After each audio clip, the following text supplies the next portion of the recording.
week 3 of our series, The Tireless Pursuit. And I told you from the very beginning, I totally ripped this off from Starbucks. In their stores, if you go there, they have this phrase that says, the tireless pursuit of all things coffee. And I love that because I love coffee, but I think there's more to life than coffee, maybe. Sometimes I believe that, sometimes I don't. I'm not really sure what to do there. But anyway, there's more to life here. And so we're in this series, like this tireless pursuit. Kids, I'm glad you're in here today. I pray that this is just kind of fun for you, that you can look at different things, look at your parents and go, hey, do you live this? Do I have this? Parents, I am sorry because I'm going to flat out ask your kids to look at you at times and to think, are my parents showing me an example of what we're talking about? We're taking our series here from 2 Timothy 2:22, which says this, if you want to look at it, it's page 996. So flee youthful passions, pursue righteousness, faith, love, and peace, along with those who call on the Lord from a pure heart. This is Paul talking to Timothy, his protege. He's saying, look, I need you to do something. The world around you is going, okay, what we teach, it's okay. The things we talk about, they're okay. There's really not, there's more to life. You don't really have to follow Jesus. You don't have to do that as close as you want to. But he's telling Timothy, this about 30-year-old man, he's saying, look, I need you to remember something.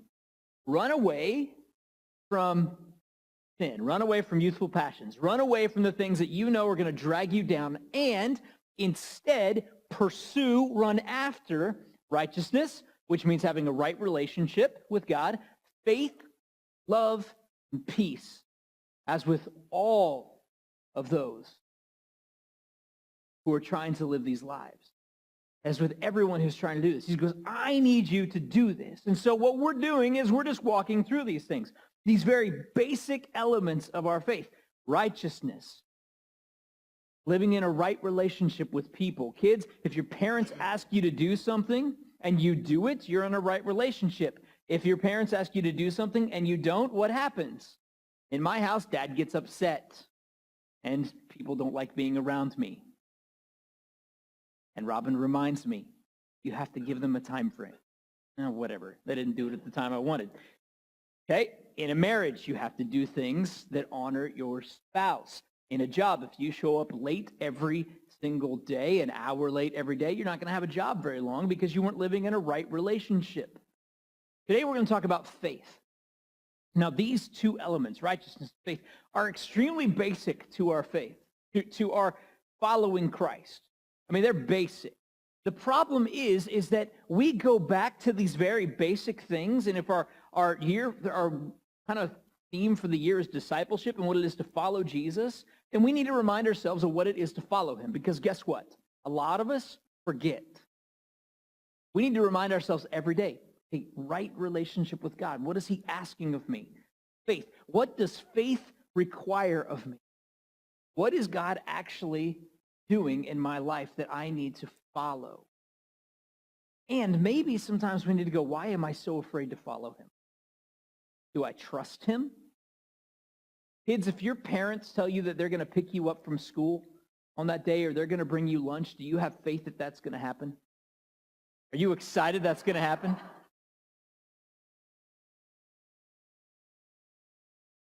I love the honesty.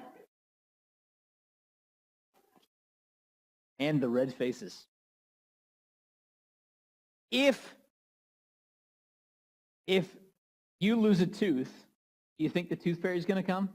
In our house, the tooth fairy would not show up sometimes, and it was a rainstorm. It couldn't fly that night, and then she would come later, right? If you push the button in your car, do you believe that's going to start? Or you turn the key, do you think it's going to start? Yeah.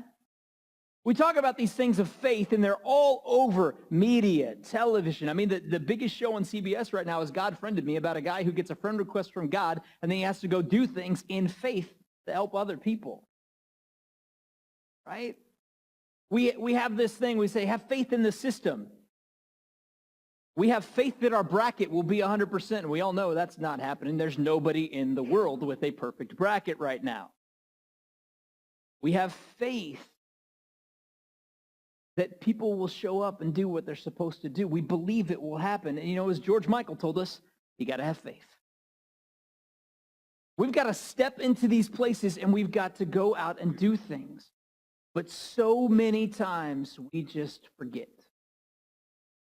Kids, I hope that you see faith lived out in your parents. But really the question is, what is faith? Because we can say this word and, it means to believe, but there's so much more to it. We're going to be in Hebrews chapter 11 today. We're going to answer that question. What is faith? It's page 1007. If there's a black Bible in front of you, it's 1007. If you have a Bible on your phone, we're going to be at Hebrews 11. We're going to stay there the whole time until we go to Hebrews 12 later. But this is where we're going to be, right here. So I want you to just open up. And if you need to doodle, if you need to write down names, if you need to go, hey, this is what this person did, this is what this person did, then do that. I'm okay with that. And if you missed one of the kids' worship bulletins, then parents walk out, get one, and come back in. We're good. What is faith? Well, the answer is in Hebrews 11:1. It just makes sense when you talk about faith to go to this chapter, this hall of faith, these names, these people that follow God faithfully. But what does it teach us? We're going to see that at the very end. What does it teach us? Hebrews 11:1. Faith is the assurance of things hoped for, the conviction of things not seen. All right, let's just stop there. If I do this every verse, it's going to be a while, so I'm not going to every verse. But for this, we need to. Faith is the assurance of things hoped for, the conviction of things not seen. All right, so you throw those definitions up there for me. I just want to show you this. Faith assurance means this. It's a project or an undertaking. That's what that word means, project or undertaking. And conviction means proof. So we could say this. Faith is the undertaking of things hoped for, the proof of things not yet seen. In our garage right now, there's a few things laying around. There's, I think I put pictures in there. There's some wood piles laying around in my garage. They look like this, or it started like this week. That is, and then you've got my girls working because this is for them. And then you've got kind of a somewhat finished project of some bookshelves and desk. This is going to be loft beds in their room. It's supposed to be at the end of this loft beds with bookshelves and everything underneath it. Now, we saw a picture of this online and plans and went, okay, let's try and build this. And so what do? Well, you undertake the project. You undertake the project, you go buy the wood, and you hope that Dad knows what he's doing to be able to build it.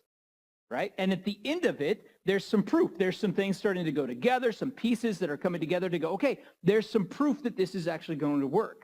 But at the very beginning of the project, we had to say, okay, do we have faith that this can happen? Can we undertake this thing? Can we actually try and make it work? Sure, we can try and make it work. We have faith that it can happen. Conviction is the proof that it will. This is the thing. When it comes to our faith in Christ, then we have this undertaking that we follow him, and then we have proof that it might work. Another thing in our lives, we've talked about our adoption process. We've worn these bracelets that say go for over a year now, I feel like. It's been a long, drawn-out, slow process. However, we have faith that things at the end will work out. We have faith that after everything we need to do, we're going to have a little boy in our home. You know what happened this week? We actually know who he is. You've ever been through the adoption process and you're waiting on that match, you're waiting to know who your child is. That moment that it happens, you know what happens? Nothing's invisible anymore. All of a sudden, things change. All of a sudden, your faith goes from, well, when are we going to know? Who's it going to be? Is this going to work? To, okay, God, start providing some finances because we can't wait to get this boy home. And 13 hours ahead of us right now, he's sleeping in a bed knowing who his family is. But for us, we have to step out and go, we hope, or we're going to undertake what we hope. We have conviction that God is going to do what he says he will do, and so we go out with faith. There are things in our lives that God calls us to that we need to step out. What is faith? It's the assurance of things hoped for, the conviction of things not yet seen. For by it, the people of old, not old people, kids, don't look at your parents and say, okay, yeah, no, it's you. For by it, people of old received their commendation. Anybody know what commendation means? Their witness, their testimony. It was said of them. You know these stories we hear of people, we're like, oh, this person just lived it out. They stepped out. Man, I've heard about this, and we're going to hear a few of them. We talk about Billy Graham and the great faith that he had, and there's a documentary on Netflix right now that talks about how it was his job, his mission in life. He's like, if I get to talk about Jesus, I'm going to talk about Jesus everywhere I can. Johnny Carson, I'm telling him about Jesus. Doesn't matter. That's my job. That's my role. I'm going to step out in faith, this commendation. And by faith, verse 3, we understand that the universe was created by the word of God. There's a lot that goes on and a lot of things that we talk about. How was the world created? But that by faith, we can say it was created by the word of God. That what is seen, what we see around us, was not made out of things that are visible. Now, the author of Hebrews is brilliant. A lot of people say this is more like a sermon than anything else. Kind of fun to walk through. But what we're going to do is we're going to see not only how faith is the assurance of things hopeful, but we're going to see how people live that out. If you want to write these down, basically the people we're going to talk about, you can find most of them in Genesis 4 and following. You can see their stories. Go back and read them with your kids. Kids, read these. Learn who these people are. Because here's what happened. He says, it's out of things that are visible. And so you've got these examples. By faith, Abel, Genesis 4, offered to God a more acceptable sacrifice than Cain, his brother. And what happened? Well, Cain killed Abel because he was jealous, through which he was commended as righteous. Abel offered a great sacrifice to God, the first fruits, and God commended him as righteous. And God commending him by accepting his gifts, God commended him by accepting his gifts, and through his faith, because Abel had faith, though he died, he still speaks. We know his story, and it still tells us he stepped out and did something amazing. The next guy, by faith, Enoch. Enoch's name is mentioned 5 times in the entire Hebrew Bible or our New Testament scripture, 5 times. It's in Genesis 5:21 through 23, and right here in Hebrews 11. By faith, Enoch was taken up so that he should not see death. The guy never died. 365 years on earth and did not die. And he was not found because God had what? Taken him. And before he was taken, he was commended as having pleased God. What a cool story. I mean, this should be like our example. Okay, what did Enoch do? We don't really know. There's like 4 verses about him in the entirety here. But what we know is Enoch pleased God. It was commended as he pleased God. Well, how do you please God? Verse 6, without faith, it is impossible to please him. Enoch was commended because he pleased God, because he had faith. Without faith, it's impossible to please him. For whoever would draw near to God must believe that he exists and that he rewards those who seek him. Interesting. If faith is the assurance of things that we hope for, the conviction of things not seen, but without faith we cannot please God, then we all need to be striving for faith. And the very first thing it tells us that you have faith in here is that you have faith that he exists. The first, foremost, to believe, to have faith in God is that you believe that he exists. You cannot have faith in someone you don't believe exists. If you've been hurt by people in your life, if you know those stories of, somebody has treated you poorly, you may not have faith that that'll happen. If you grew up in a home where maybe you were missing a parent and never saw that parent, you may not have ever had faith that. But when it comes to God, we have he exists, that he will do what he says. And the very first that we have to have faith that he exists, we have to believe that, and that he rewards those who seek him. So what is that reward? Now, wouldn't it be great if it's like, okay, God rewards those who seek him by giving us lots of money and homes and all those kind of things. It'd be okay, I think, but that's not at all how God operates. He rewards those who seek him like this, like a guy named Noah. In verse 7, Noah, who was warned by God concerning events as yet unseen. Do you know what those events are? They were unseen. There had never been a flood. In fact, there had never been rain on the earth, ever. Like it had never happened. And God's warning Noah about events unseen, and he's saying, hey, you need to check this out. God warned him by events unseen. In reverent fear, Noah constructed an ark for the saving of his household. He did what God told him. By this, condemned the world and became an heir of righteousness that comes by faith. What's the reward of faith? You're an heir of righteousness with God, this right relationship. And so sometimes we've got to look at these stories of Abel, of Enoch, of Noah, and go, okay, let me just step out. Let me do what God is asking me to, because I'm stepping out. Because these guys, you know what they did? They stepped out. Hey, go build a boat. A boat. It's going to rain. Rain. The earth is going to flood. What's a flood? Okay, I'll do it. Doesn't make sense, but I'll do it. 100 years later, here comes the flood. Here comes the rain. Yet Noah stepped, and he was considered an heir of righteousness. That was his reward. That really is an incredible reward, to be in a right relationship with God. That means eternity is. That means everything we have to look forward to is in Christ. Okay, so there's 3 examples, but what about this? What about one family's example of faith? Check this out. By faith, Abraham, his family. Here's his family's example. By faith, Abraham obeyed when he was called to go out to a place that he was to receive as an inheritance. And he went out not knowing where he was going. By faith, he went to live in the land of promise, as in a foreign land, living in tents with Isaac and Jacob, his son and grandson, heirs with him of the same promise, for he was looking forward to the city that has foundations, whose designer and builder is God. By faith, Sarah herself received power to conceive, even when she was past age, since she considered him faithful who had promised. Therefore, from one man, and him as good as dead, were born descendants as many as the stars of heaven, and as many as the innumerable grains of sand by the seashore. Here's Abraham, right? God says, hey, Abram, because that was his name at that point, that I want you to leave everything you know, and you go to a land that I will show you. What do? Okay. First time he'd ever met God, God speaks to him and says, go. Is that faith? Yeah. We sing Oceans, Pull Me Out into the Waters, that great unknown. Like, this is what he's doing. He's going, okay, I'm going to step. I don't know what's going to happen, but okay, I'll go. And he wandered around, not knowing where he was going, and he lived in the land of promise as a foreign land, living in tents, which meant he didn't have a permanent structure to live in.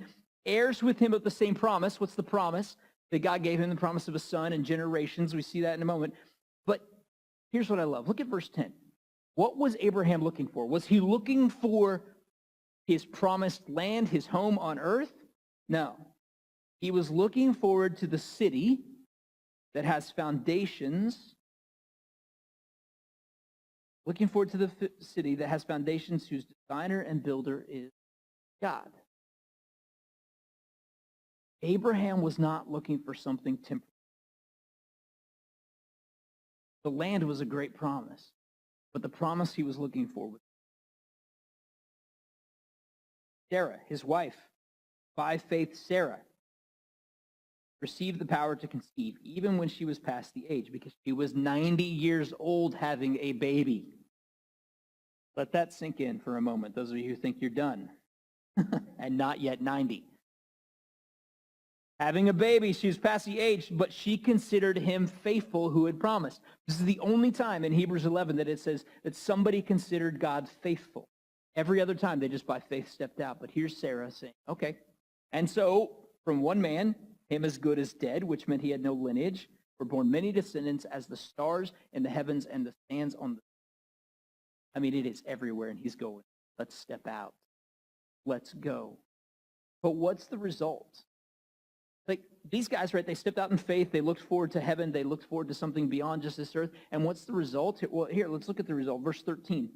It's sad. These all died in faith, not having received the things promised, but having seen them, treated them from afar, having acknowledged that they were strangers and exiles on. People who speak thus make it clear that they're homeland. And if they'd been thinking about the land from which they had gone out, they would have had opportunity. But as it is, they desire a better country, that is, a heavenly one. Therefore, God is not ashamed to be called their God, for he has prepared for them a city. There's that thing again. So, the result of Abraham's faith is that he never received what he was. Yet, he lived out his faith. He constantly looked forward to where God was leading. He constantly trusted that God would take him there. He never saw descendants as numerous as the sands on the seashore. He never saw descendants as numerous as the stars in the sky. He never really even was able to settle in a land fully. God said, here's your land. But he was looking for something better, something else. He saw the promises from afar. He greeted them from afar. He acknowledged them. And he acknowledged that he was an exile and a stranger. Where? What does it say? Kids, look at your parents' Bible. Look at that. What does it say? He was an exile and stranger on earth. He realized he did not belong, that there was something bigger.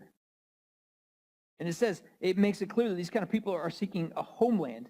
If they'd been thinking about where they came from, where God had called him out and said, hey, Abraham, I want you to leave your home, your people, your nation, everything you know, and I want you to go to this land that you do not yet know. If he had been thinking about that land, at any point he could have returned to it. You ever notice when we come to know Christ or when we come to start following him, the tug and pull of sin is great. Like we just want to go back to those places that feel comfortable, that seem normal, that feel like home. And if at any point Abraham had wanted to go back home, he could have. But he never looked back.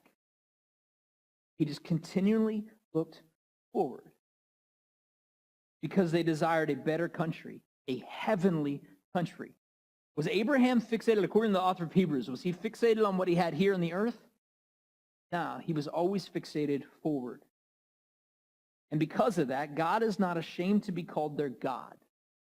That's such an interesting thing, right?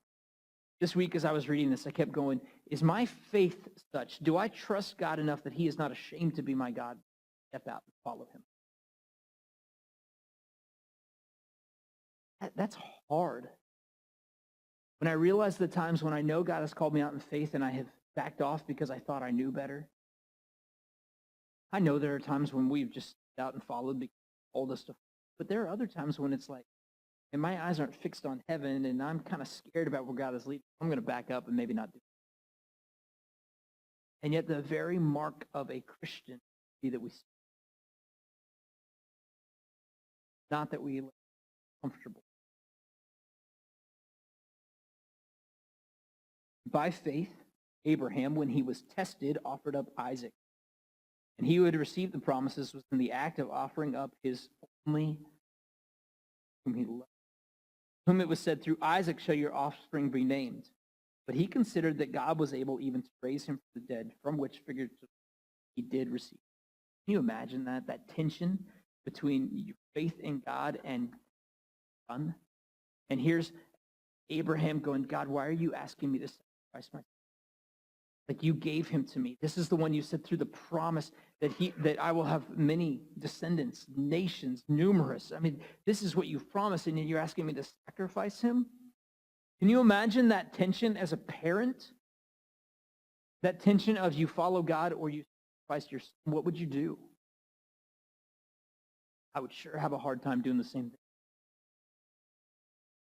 Yeah, Abraham took his son. They went up on the mountain. The moment he was getting ready to sacrifice his son, that I know that you know what that did? Well, let's look. By faith, Abraham's son Isaac then invoked future Jacob and Esau, his two. And by faith, then Jacob, Isaac's son, Abraham's grandson, when dying, blessed the sons of Joseph, his grandsons, bowing in worship over the head of each staff. And then by faith, Joseph, Abraham's great-grandson, at the end of his life, he mentioned the Exodus, that the people would leave Egypt. And then he said, please take my bones away from this land and take them back to the land. I mean, Abraham's faith was lived out from generation to generation. I mean, isn't that cool? Like, one man stepped out and his descendants followed. Psalm 145:4 tells us that one generation will commend your works to another and shall declare your mighty acts.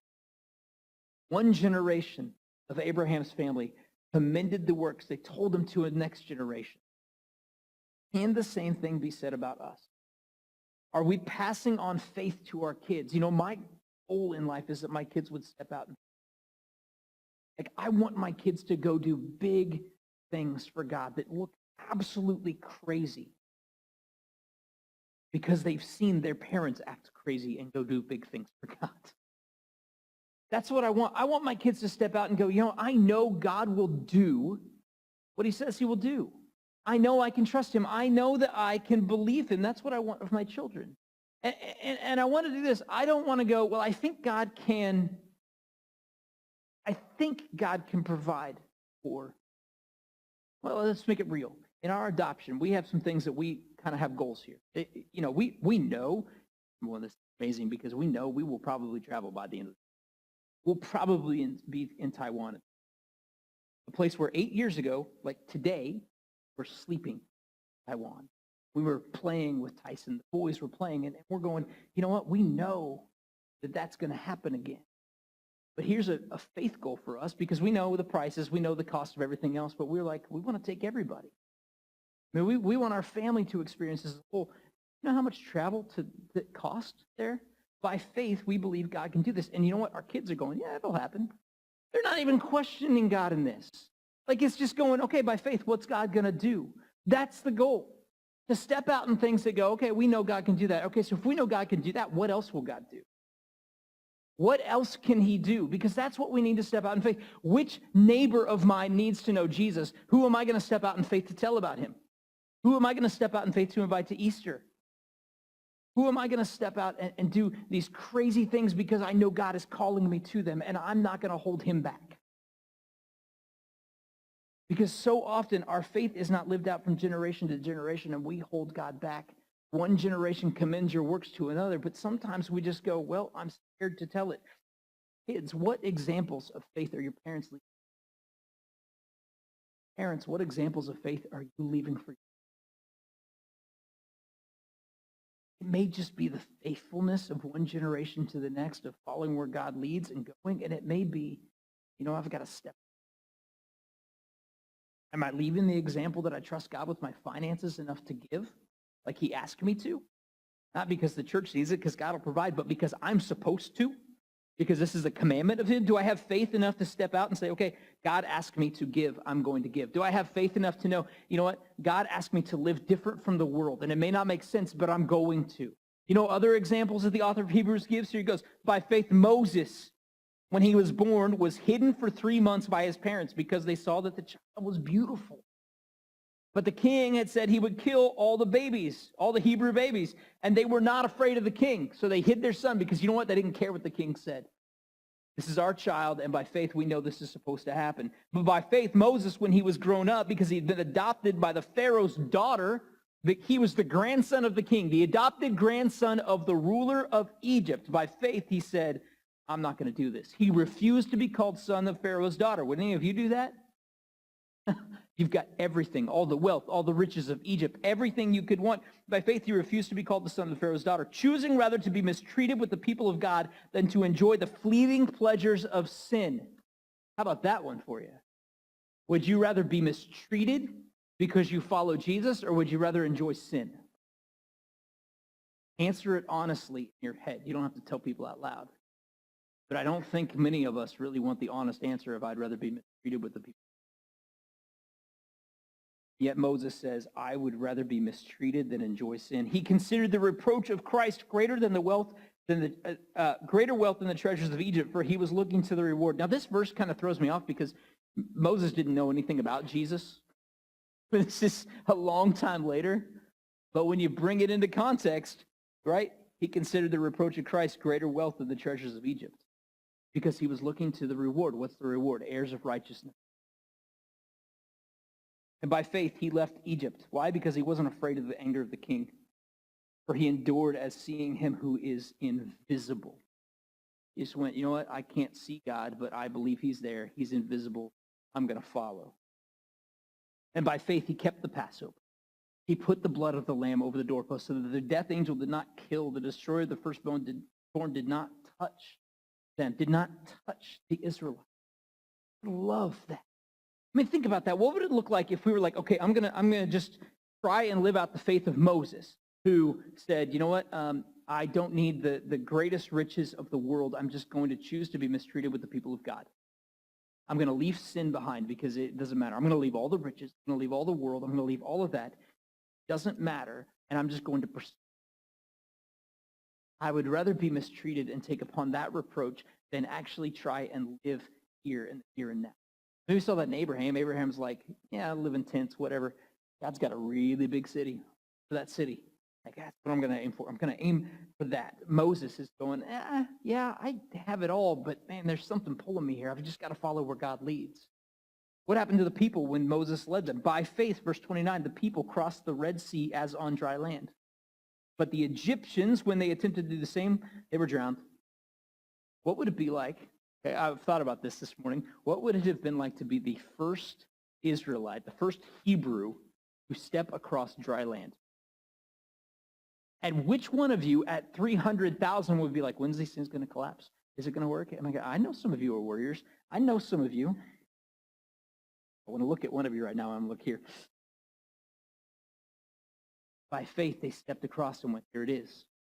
Here it is. This is going to happen. This is okay. But when the Egyptians tried, they were drowned. By faith, the walls of Jericho fell inward when they marched around it. By faith, Rahab, the prostitute, did not perish with those who were disobedient because she had given a friendly welcome to the spies. I mean, come on. These people stepped out, and they stepped out, and they stepped out. Why do you think the author of Hebrews tells us these stories? Because we need to hear them. Because we need to be reminded. Because we need to be reminded that sin can be left in the past because we always look forward to the heavenly city. Because we always look forward to what God is doing. And then, if this is really more like a sermon than anything else, I love this part because this is how I feel every week. And what more shall I say? For time would fail me, right?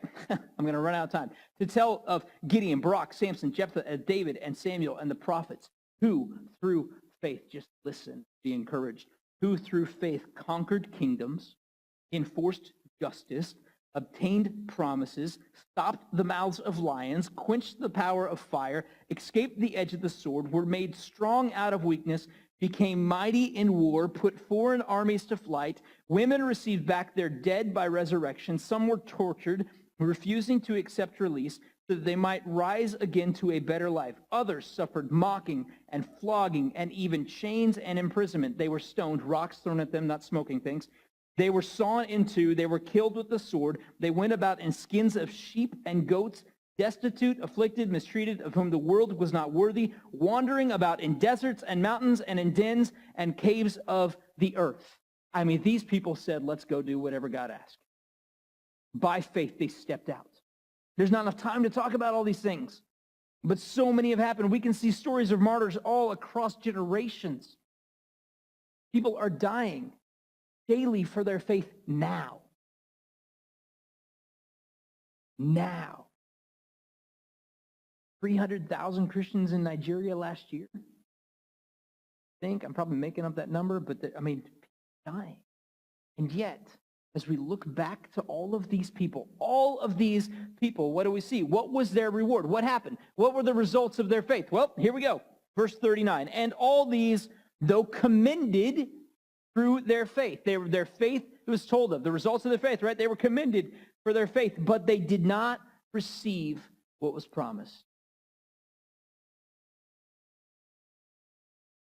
God had provided something better for us. That apart from us, they should not be made. All week I've read this and I don't know how to handle this. I don't know how to look at this and say, what do we do here? How do we handle this? What do we do? I don't know. Then this morning, as I was listening, I was crossing the bridge, and I heard this line that God provided something better for us, that apart from us, they should not be made perfect. I thought, their faith pointed to ours. Everything that they did pointed to Jesus. They believed, God, what did Abraham believe? A descendant would come from him that would save the world. And they all pointed to Jesus. So their faith and our faith could be made perfect. Because God provides something better for us in Christ. That we don't have to sacrifice, that we don't have to make atonement because the atonement has already been paid. It's already been done for us. So God provides something better for us. And so what do we do? So what do we do with this? We've got all this information. All these people did these things. What do we do? Let me just read Hebrews 12, 1 through 3. Therefore, Since we're surrounded by so great a cloud of witnesses, let us also lay aside every weight and sin which clings so closely. And let us run with endurance the race that is set before us, looking to Jesus, the founder and perfecter of our faith, who for the joy that was set before him endured the cross, despising the shame, and is seated at the right hand of God. Consider him who endured from sinners such hostility against himself, so that you may not grow weary. There's a great cloud of witnesses. Love the way the message. Can you put that up there? The message says it like this. You see what this means? These pioneers who blazed the way. All these veterans cheering us. It means we'd better get on with it. Strip down, start running, and never quit.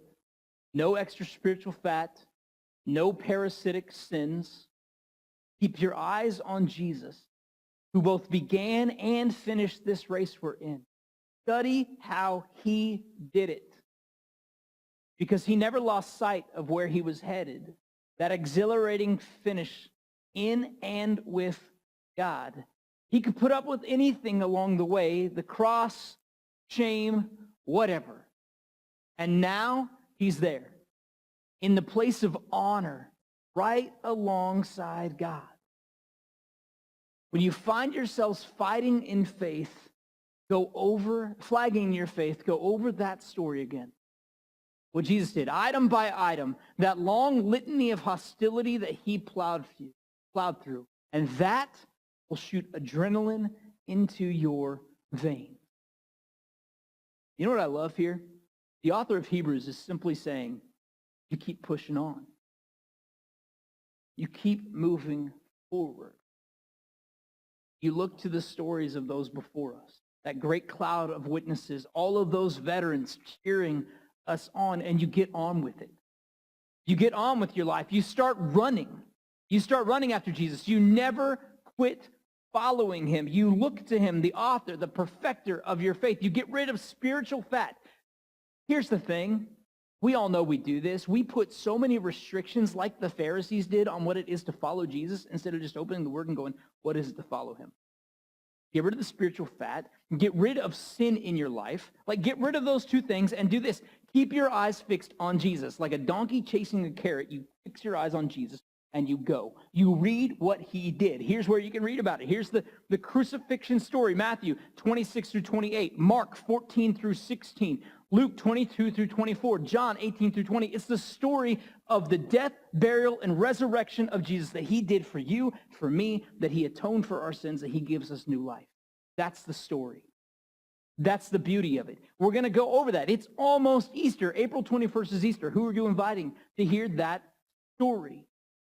And remind yourself of that daily. Remind yourself of the gospel. Remind yourself of what it takes. Invite others to experience the gospel in life. I mean, here's the challenge. If we're going to challenge you for anything this week, this is what I would challenge you to do. Read Hebrews 12, 1 through 3. Memorize those scriptures. Memorize that story. Pursue Jesus above all else. If you want to have faith that changes the world, then pursue Jesus. Like, it's not that hard.